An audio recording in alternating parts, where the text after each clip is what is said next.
you want to be successful over the long period, of course, if you hold and you sit tight, as they say, then you will eventually make returns. But if you make volatility your friend, on the downside at least, if you have high conviction in a particular stock, then you could be able to nibble in when the price is correct. So you can make volatility your friend. How do you do that? What advice would you give to our viewers?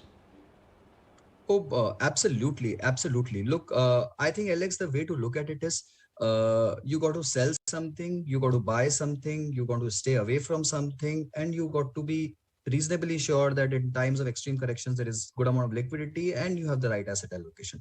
So let's go through this entire drill step by step, right?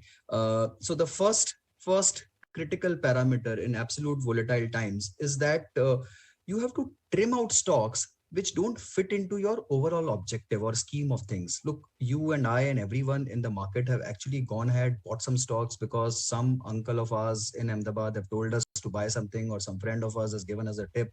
And when everything is rising, you generally don't care too much about fundamentals and you just go out in the market and buy something, right?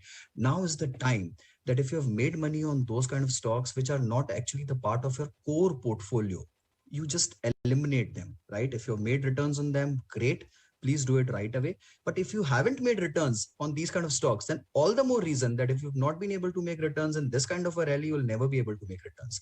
So please trim those out, right? So the first fundamental rule is trim out stocks, the fringe stocks, so-called, which are a part of everyone's portfolio when this kind of a rally happens, right? If you've made returns, just book it off and just clean your portfolio.